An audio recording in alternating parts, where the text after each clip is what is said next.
Welcome back to our continuing coverage, of course, live from the Results Operations Centre. Good evening to you. I'm Stephen Critters. A reminder of the developing story tonight, just a couple of days after voting from Eskom. It is a story about load shedding, and Eskom announcing that load shedding remains suspended until further notice. I'm sure you were wondering what was going to happen there, but that is, of course, the announcement tonight. Well, a group of people who are going to be watching the next few days very, very closely indeed is organised business. Will there be a national coalition? Will there be coalitions in parties? Will the ANC be able to determine who it goes into a coalition with? All of this could have huge implications for economic policy and the shape of the economy and the private sector going forward. Mtho Xulu is the president of the SA Chamber of Commerce and Industry. Mtho, good evening. Thanks very much indeed for coming in. Watching the election results, I don't think many people expected the ANC to fall as low as it has. Is organised business in shock with Luthuli House tonight? Good evening and good evening to the viewers. Yeah, well, look, it is a watershed moment for business as well. I think we've always been forecast that the ANC is on a gradual decline, but I think it was quickly fast-tracked by MK. So it is a shock that is at 42%. You'll remember that our consensus was somewhere between 48 and 51. So indeed, it is a big shift, and we are watching it cautiously about what this will mean for business. We've seen that the rand's lost value since voting ended, since the first results started coming in. We've seen some share prices going down as well. Is this going to have big ramifications for business going forward, do you think? Well, look, it has a big one because, for instance, if you look at a province like KZN, that's a very big part of focus of economic renewal. I mean, there we are probably looking at a new government as things stand. You have the ANC now moving forward, having lost the three economically powerful provinces, and how that will influence national economic policy. If ANC remains part of the national government, will it definitely influence business confidence and economic policy moving forward? Because it looks like you're going to have new players determining the national policy through their power broking in the provinces. At the moment, we don't quite know what's going to happen. In this sort of period, let's just call it 3 weeks for argument's sake. This period where no one really knows what's going to happen. What's that going to be like for business? Well, look, it's unfortunate because already we went into this whole month with some level of uncertainty. I mean, a lot of people are not making serious decisions because in anticipation of the elections. I think it's going to have a big problem if there are no clear signals coming out. I think it will be good for parties at least to give us a sense of their priorities so you can start mapping about whether are these guys too far apart or they can reconcile. Because eventually we'll have to have parties indicating their willingness to reconcile to save the country. How important is the figure of President Ramaphosa to business right now? I mean, if there was a change there, would that be a big shock for business? Look, the ANC and President Ramaphosa's politics of late has been really part and parcel of the modern day economy. You know about all the partnerships in the like. So he is a big player. So business will probably say, okay, look, let's not have radical changes. Now, it's not our call to make, obviously. In the trading, they might say he must go, he must stay, and when he stays, on what condition. But look, there's a lot of work that we've done with the sixth administration, and we are really hopeful that even if the person of Ramaphosa is not back, at least the essence of working together remains, and hopefully a mature leader comes in. Is there a particular coalition, a particular shape, particular parties, a particular thing, I don't know, a national coalition or something that business would like to see? Because the complications in Gauteng and KwaZulu-Natal in particular, I mean, it's very difficult equations. The ANC needs at least, another 8% to get to govern in national government, and that would still be quite a difficult situation. Are there particular combinations you would prefer to see? Look, we spend no time with politicians, unless if it's an official meeting, and we're not partisan, so we don't necessarily have any preference on political parties. What we would like to see, though, is a government that emerges that is based on the principles of performance, based on meritocracy, and ultimately rule of law and consequence management. I think the future of this government must be a leadership that comes in, that understands the need to perform, to be based on merit and everything that they do, and have consequence management. So if the parties can get together and say, we are united to make sure that the government works, everything works, and the right people for the right jobs, and no one will be allowed to get away with the malfeasance. I think that we'll be happy with that kind of a government. But as to the personalities, I think they're all politicians, and we wish them well. Okay, I'm going to push again, I'm afraid, because I think we kind of all know the answer to this. Yeah. I would imagine that business has, if there's a coalition between the ANC and MK and EFF, business will react in one way, and if there's a coalition with the Democratic Alliance and the multi-party charter movement, business might react a different way. Yeah. That would be rational, right? I think the most that we can work on now, Stephen, is the manifestos. I mean, the manifestos themselves remain promises and wish lists, but that's the most content we have up to this point. And if the ANC remains a factor of national government, you'll have to find a party that they can work with, whose economic policies are closer to each other. Now, obviously, at face value, you think the ANC and the DA can potentially work with each other because their politics really and their economic policies are close to each other. When you talk to the possibility of partnering with the EFF, I don't think the ANC has a stomach for the radicalism that the EFF is pushing for on the non-negotiables. And obviously with MK, it's very clear that MK has said we don't want to work with the ANC of Ramaphosa. So that might be giving you some indications of where it will land. But it's about how close are those manifestos to each other and what policy will come out of that. I think the ANC, you can measure how far they are with the three parties. But it is going to be a grand coalition. The smaller guys are too small to form a government. So the three or four big guys are the guys who are going to determine the future. It's a comprehensive answer to quite a complicated question.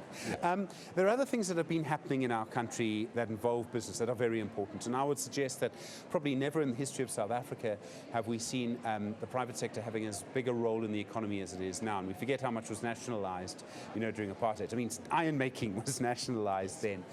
Now we see the private sector playing a role in generating electricity. There's a tender out with Transnet to run Pier 2 at Durban, the biggest port. I think it's 50% of what comes into South Africa comes through there, to run Transnet railways. All of those things, they've been set up over a long period of time. They're work streams to deal with certain issues involving logistics and government. And they all, to me, would seem to have some momentum. Do you expect those processes to continue, or do you think they could come to a grinding halt? There is a possibility now with these numbers that they will be interrupted. I will just appeal for the next administration to really understand the maturity of the importance of having a reliable Transnet, the importance, because that's where business was really involved in, the importance of having safety and security because the protection of businesses. And obviously there's going to be a debate about private generation. So I think maybe we'll have to have people who understand the bigger picture, but definitely, I mean, the President Ramaphosa was the champion of these work streams. And if any interruption to his administration will slow down everything. So reforms are important, and it calls upon maturity. People who understand the bigger picture of the country. We can't go back to low-shedding days with a bad ESCOM. We can't go back to the log jams with the Transnet. And obviously, we can't survive the crime and the corruption that affects businesses. So I suppose another way of looking at it would be to take business aside for a moment in this, was that if business doesn't do it, who will? And the state doesn't have the capacity.